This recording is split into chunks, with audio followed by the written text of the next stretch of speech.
Hey friend, welcome to National Park Trip Planning Made Easy. I am here to walk you through the exact process that I take to plan my national park vacations so that they are always a success. Let's get started.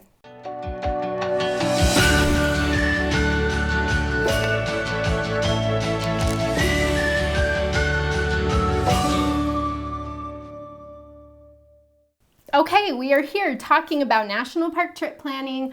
I plan so many national park trips. I used to be a park ranger. I visit the national parks all the time, and so I wanted to take the time to walk you through the process that I use. My name is Ash. I'm a former park ranger and the founder of Dirt in My Shoes, which is a website that helps you hike through the national parks and makes national park trip planning super easy. That's what I'm here to help you with today. I worked as a park ranger in Alaska, Wyoming, Utah. I've had a great career as a national park ranger and have had a ton of really fun adventures as I've been out in the parks.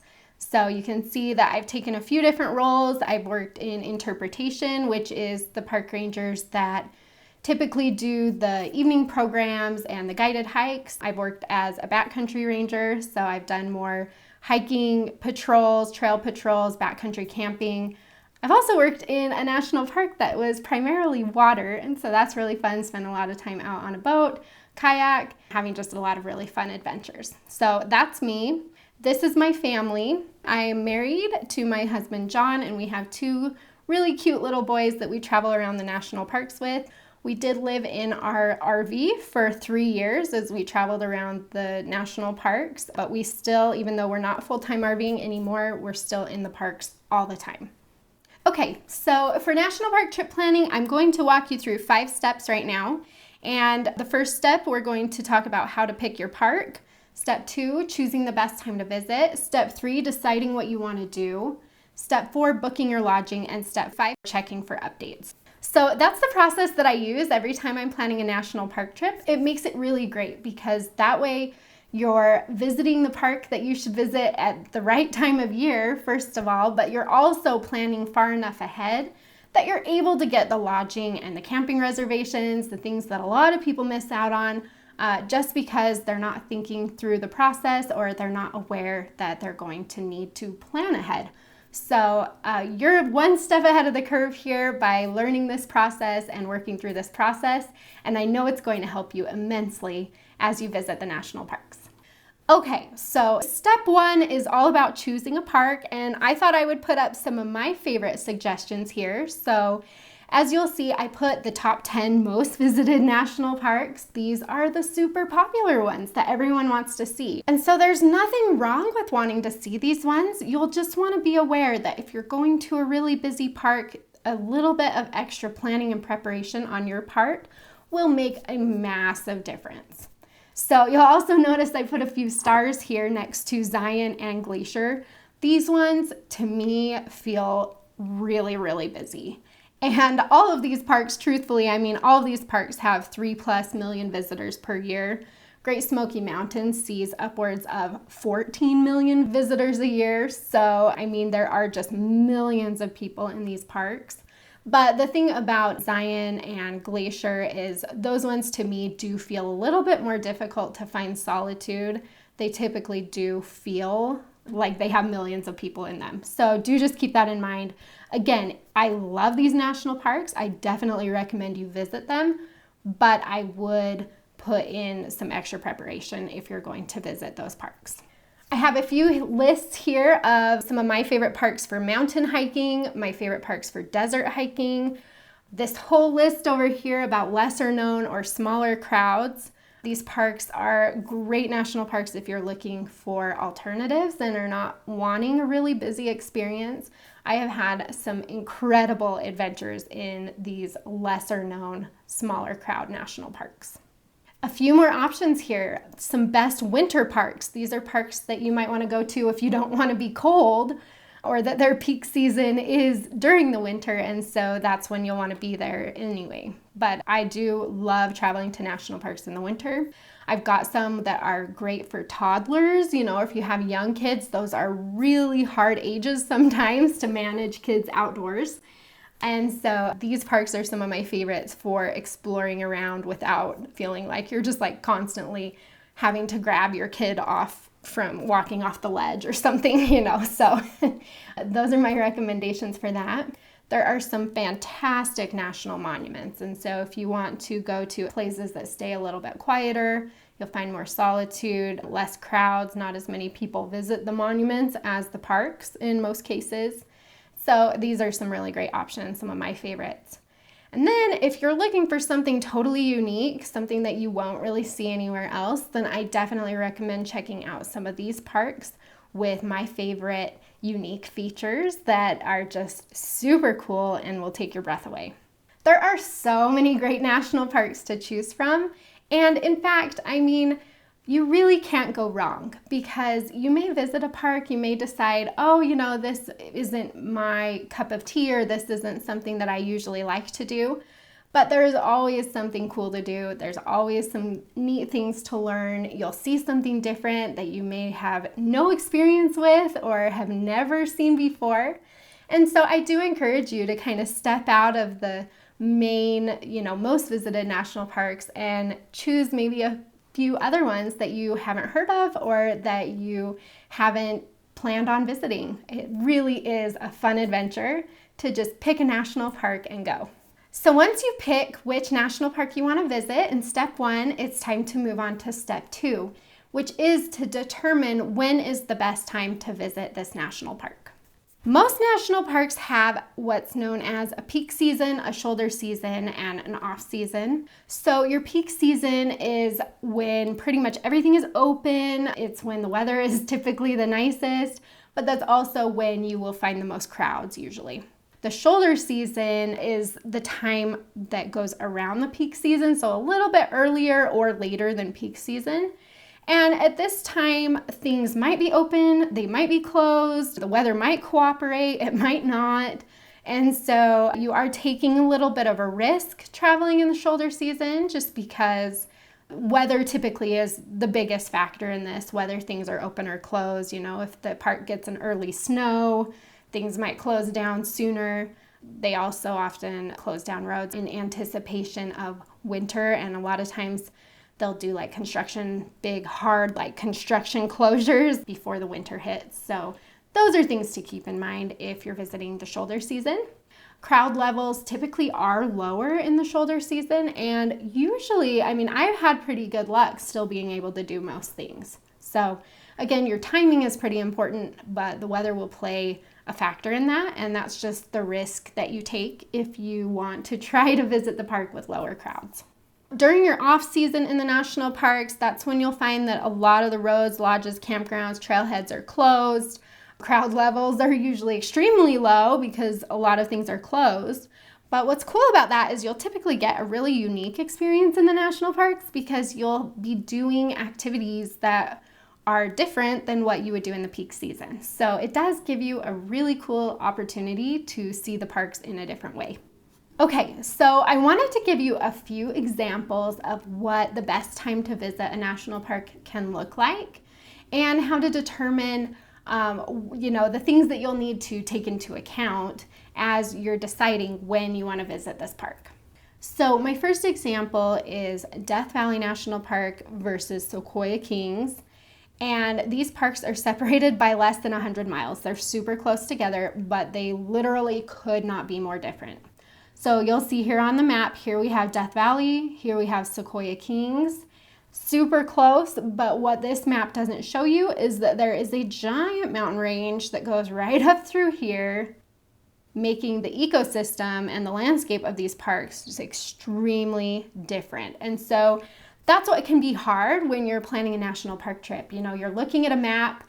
If you've never been there, if you're not familiar with the landscape or the weather of that area, then it's really easy to overlook what it might be like when you're hoping to go. So as you can see here, for Death Valley, your peak season in Death Valley is wintertime. It's November through March. That's when the park is the busiest. That's when things are open. That's when you're able to get out and explore. Your shoulder season is just right around those winter months. You've got late fall, early spring months where you can visit in the shoulder season, and most things will still be open. And then your off season is the summer, May through September. That's because Death Valley is 120 plus degrees in the summer. And so it's pretty miserable. You're not going to be able to spend a bunch of time outside hiking and exploring around because it's just too hot. And so that's why, you'll want to really pay attention to what the weather is going to look like in the park you're hoping to go to, because should you visit Death Valley in the summer? I mean, you can. It's a really unique experience. Again, you get that off-season experience of where it's a unique thing. How often do you get to feel 125 degree temperatures? But, you're not going to be able to do all the main things in the park at that time. It's just not feasible. And then you have Sequoia Kings, which is a mountainous national park. You'll typically see mountain parks with a summer peak season because there's only typically a pretty short window of time between when that snow melts and when you're able to get out on the trails and when winter hits again. So Sequoia Kings is a typical mountainous national park where its summer season is the peak season. And then you've got like May and September, or, late spring, early fall as your shoulder season, which a lot of times you can get in there during that time and still do everything. I've been to Sequoia Kings in May, early May, and there was still some snow. It was still pretty cold, but we were able to do all of the things we wanted to do. So that more depends on the year. If it's a really high snow year, then May not be the best time to be there because the snow might still be lingering. Or September, it's not unheard of to get an early season snowstorm in September that may temporarily close down roads and trails. So that's what you want to keep in mind as you're thinking about peak season versus shoulder season. And then if you'll see here, the off season is the winter season. For this particular national park, they do try to keep the roads open pretty good for you in the winter. And so you can still go and you can see those big, beautiful, massive sequoia trees covered in snow, which is a completely unique and beautiful experience. Okay, so here we have another example of why it's so important to know when the best time to visit the park is and to take that into consideration. So here we have Glacier National Park. Glacier National Park is one of the most popular national parks in the country. People love Glacier. It is spectacular. It's just an amazing, amazing national park. However, what most people don't realize is that the season in Glacier, the peak season, is super short. So you've got, as you can see on this map, you've got this road here. This is the Going to the Sun Road. This is the main road through the national park. This is where you'll find most of the trailheads, all the big, huge mountain views. If you've seen pictures of Glacier, most of those pictures are taken along this Going to the Sun Road. Now, what most people don't realize is that this road, the Going to the Sun Road, is typically only fully open from July through September. And so you're basically given 3 months to get in here, drive this road before it starts getting snow again and they start having to think about closing things down. So what's hard about this park, and this is why it's important to pay close attention to when the peak season of the parks are, is because a lot of people plan their trips for June. That's a good summer month typically to travel. And a lot of people will plan a trip to Glacier in June without realizing that the main road through the park usually doesn't open until July. So I have a couple of locations here circled. You've got Rising Sun over here on the east side of the park and Avalanche Creek over here on the west side of the park. And at the time that I put this together, as of June 10th, the road is closed between these two areas. So none of this is open to cars in June, at least at this particular time of year. So that can be really disappointing, if you plan your trip for June, you're excited to go to Glacier, it's like a once in a lifetime, I've been wanting to see this forever type of trip, and then you get there and the road's not open. So it is just so important to pay attention to those types of dates when they're open and closed.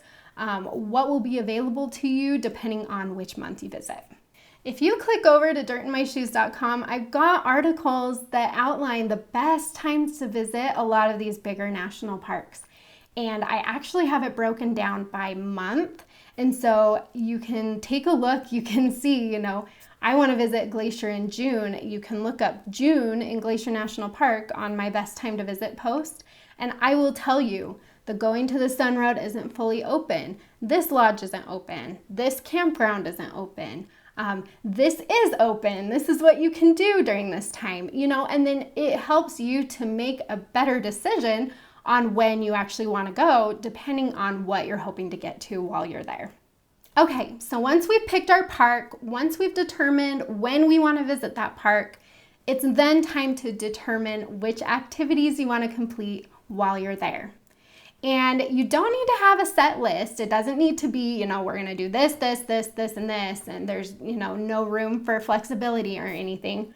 But at this point in the process, this is where you'll want to be thinking about what you're hoping to do. And I'll show you why here in a minute. But just having even a vague idea of what you're hoping to do while you're there will help out immensely as you work through these trip planning steps. So we have step 3, here's your activities. There are so many cool things you can do in the national parks.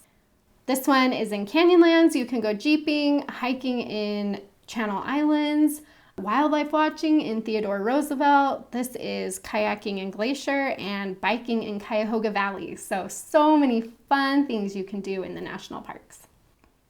Okay, so here's why you're going to want to have at least a vague idea of what you're hoping to do, but the more detailed and specific you can be in this step, the better. So what I recommend is making your can't miss list. And so what activities do you absolutely want to do while you're there? There is a reason that you're hoping to go to this park. There are things that you just don't want to miss. Things that, maybe you've seen as you've been scrolling through Instagram and things like that. You've seen pictures and you're like, I have to do that. That's why I want to be here. If you need help making a can't miss list, I have can't miss lists for the national parks on dirtinmyshoes.com. So you can just click over there. You can pick a park. I have, the 10 things you can't miss on your first visit for almost every national park. I'm working on getting them all up there. But that will really help give you a great idea of what I would recommend doing based on all the time that I've spent in that national park. And then your next step is to find where those activities are located on a park map. So right here, I have a park map of Rocky Mountain National Park, and I've put orange dots to mark the activities that are on my list of things that I can't miss in Rocky Mountain National Park. So if you want to take a look at that list, you can click over to dirtinmyshoes.com, click on Rocky Mountain National Park, and you will find the 12 things you can't miss list for that park. And I have marked each of those activities here with an orange dot so that you kind of know where most of your activities are going to be. As you can see, as we're looking at this map, you've got a good amount of activities down here in this Bear Lake area. You've also got a good amount of activities along the Trail Ridge Road, which is the main road through the park. And then you've got a couple activities kind of scattered over here. Now, knowing what I know about Rocky Mountain National Park is I know that the Trail Ridge Road, you're going up, up, up, up, up, up, up. You reach the highest point of the road right here, pretty close to the Alpine Visitor Center. And so the park is effectively kind of cut in half. You've got basically a line right here that goes down to split the east side of the park from the west side of the park, just based on the topography of the mountains there. But even if you don't know that, you can see that there is a lot more activities kind of over on this side than there is on this side. And that's a good indication that when you are planning out your lodging and when you're trying to decide where to stay while visiting the park, that you may want to be closer to that side of the park or the area of the park that has the most activities that you want to do. Okay, so as soon as you've gotten a pretty good idea of what you're hoping to do in the national park, and if you've kind of matched it up to a map to kind of see, okay, most of the things are over here, this seems like a really busy, popular area that I want to do a few hikes in, Then we can move on to step 4, which is to book your lodging. So what typically happens is if you do this step out of order, if you book your lodging first, then a lot of times that's when you'll run into problems as far as your lodging just being too far from the activities you want to do. You know, you're spending a ton of time driving to activities when you could have stayed closer. And also what happens with that, if you stay too far out or too far away and you're having to do some extra driving, that can make it so that you don't get to where you're hoping to be until the parking lots are already full. So the closer you can be to those can't miss spots, the things that you absolutely want to do, the better, because typically parking lots do fill. It does get really busy. You will run into traffic. And so the less driving you can do, the better. All right, so now we're on step 4, booking our lodging. And at this point, this is where you'll want to decide, okay, in the example of Rocky Mountain here, I know that most of my activities are over here on the east side of the park. And so if you look at a map, a different map than this one because I cut it off, but the town of Estes Park is just right out here.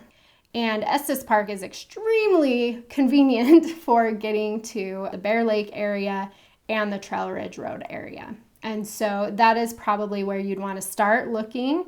If you're going to stay in a hotel, you'll want to look in that town because it's closest to the things that you're hoping to do. You can also notice there's a couple of campgrounds over here. You've got Aspen Glen, you've got Glacier Basin, you've got Moraine Park. All of those are in great locations for getting to these things in the park. If we go over to the west side, and again, I cut it off, but the town of Grand Lake is down here, and you've got one campground right here. But I already know from looking at the map, I probably don't want to stay down here because it's so far away from all of these things over here. So that's why step 3 helps with step 4. They kind of go hand in hand here.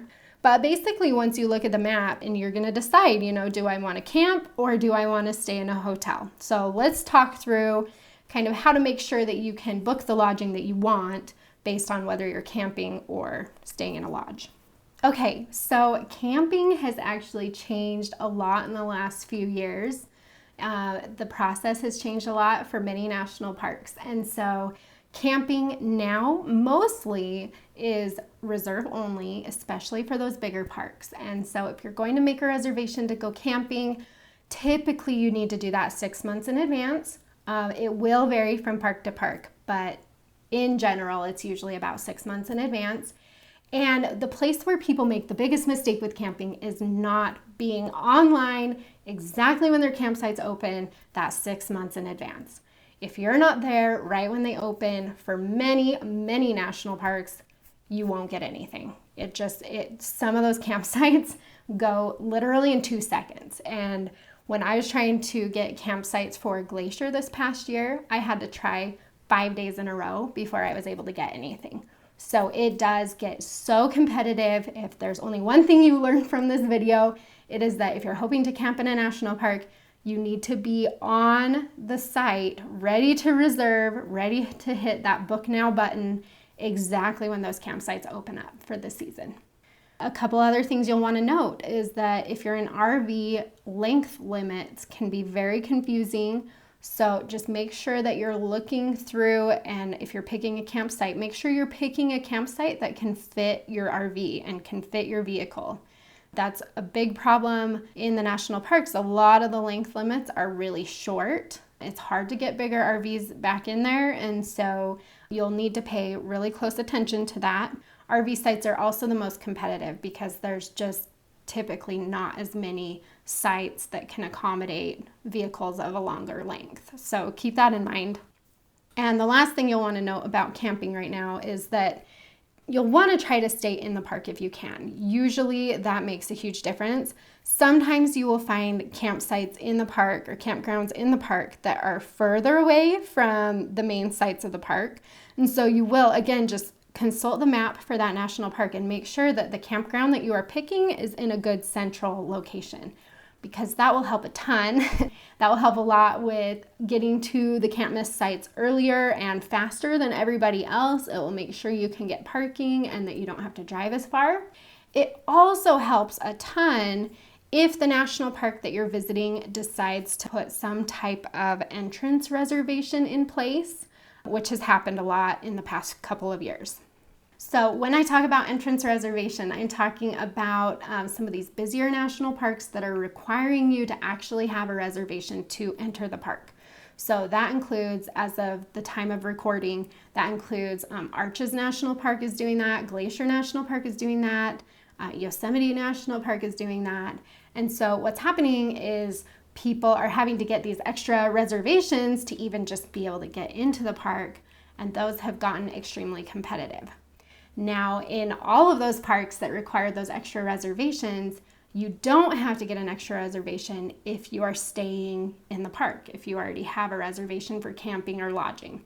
And so that's why at this point in time, I really suggest taking a good look at what's available in the national park and making sure that you book something in the national park if you're worried about having to get any extra reservations to enter. So that for all of those parks, if you're actually staying in the national park, then you don't even have to worry about all the extra stuff, which is really nice.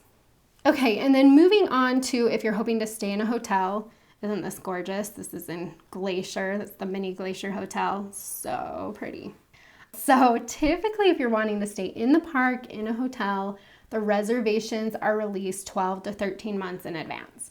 So if you're wanting to stay in the park, I mean, you're planning your trip a year in advance, basically, and they do fill up. Some of these lodges are extremely competitive and they do fill up that year in advance, especially ones in Yellowstone. I mean, it's crazy trying to get lodging in Yellowstone sometimes. If you're not there that 13 months in advance, then there may not be anything available for you.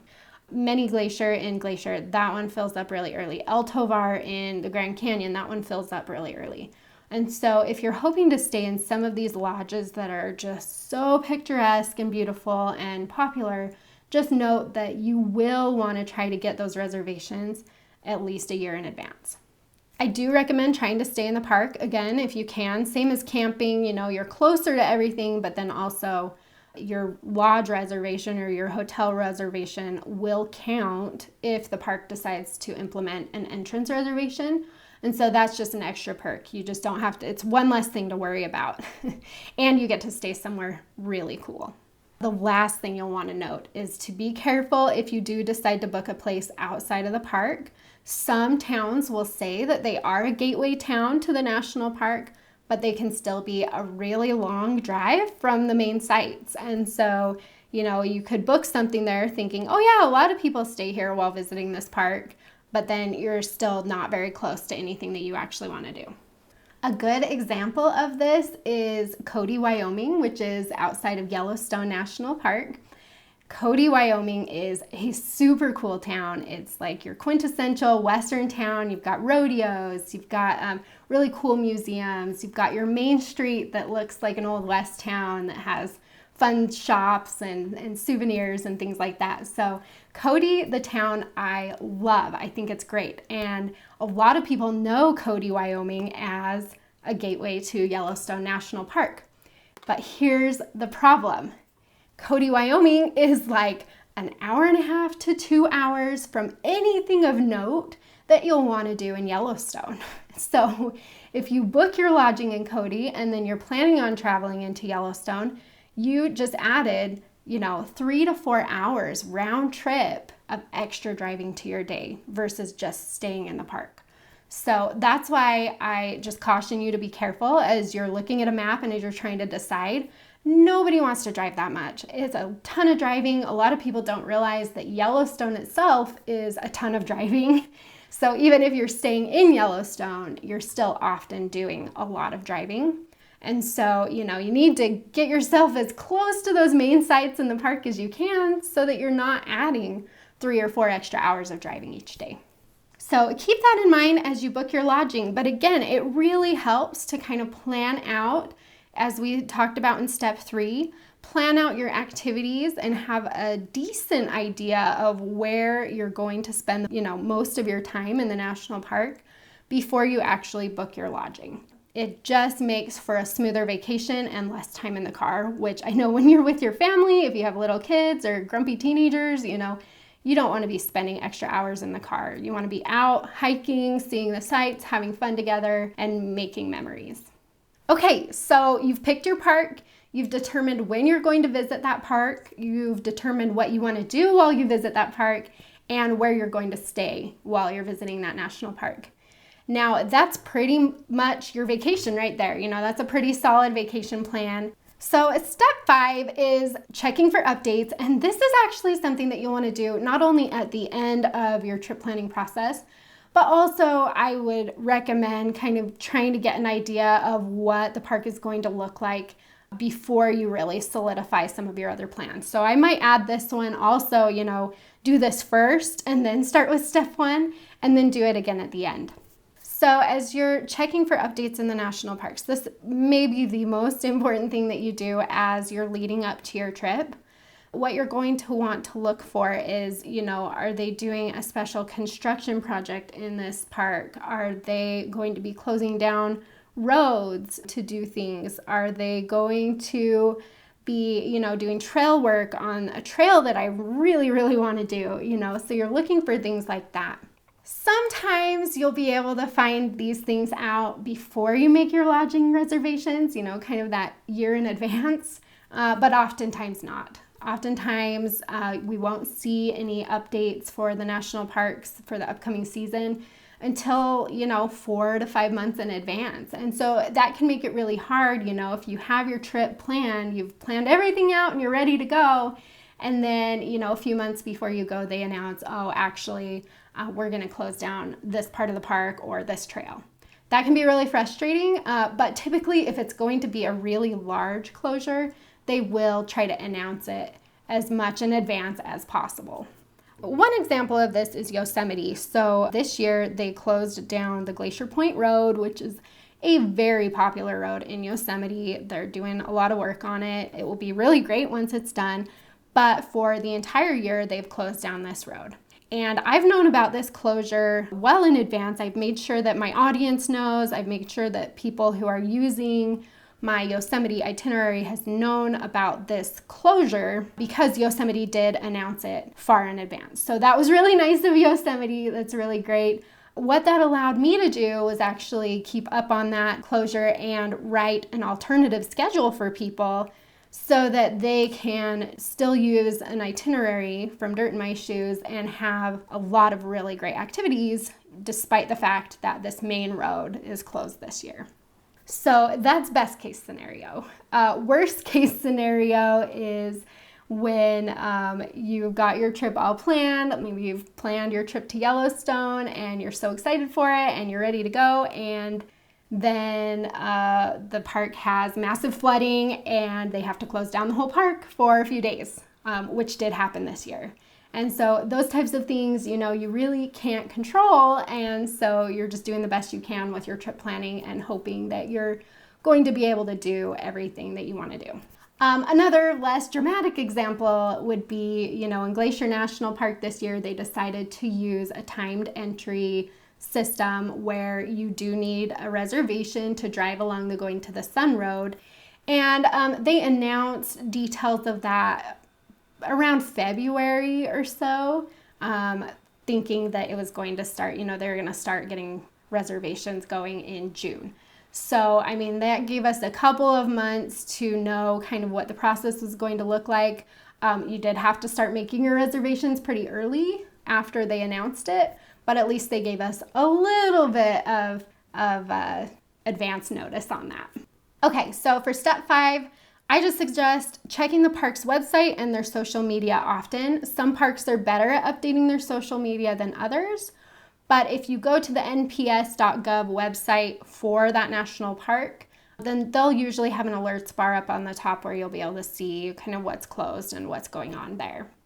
Again, you'll usually start seeing the updates 4 to 5 months before peak season. So a lot of times if you're planning a year in advance, there are just going to be things that happen in that park that you won't be able to plan for.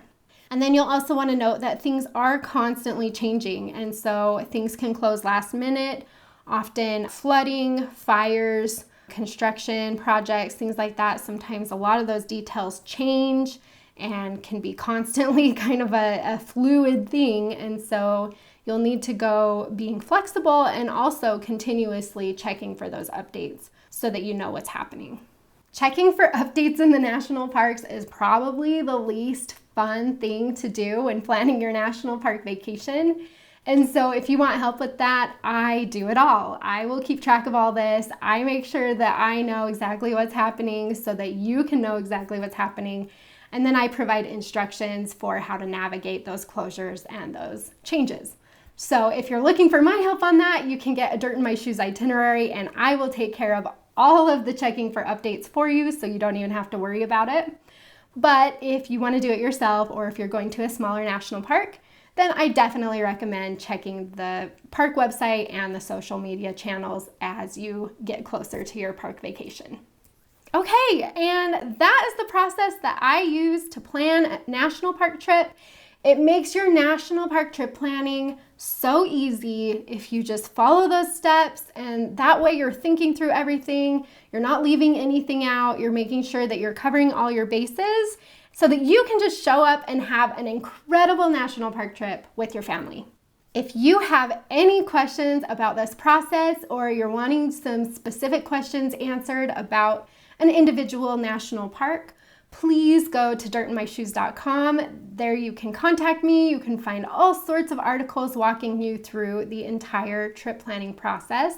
You'll find articles about how many days to stay, where to stay, best activities to do, which trails are the easiest, all sorts of stuff like that, how to get there, best airports, best roads, all of that information. So definitely click on over to Dirt in My Shoes to make your national park trip planning easy.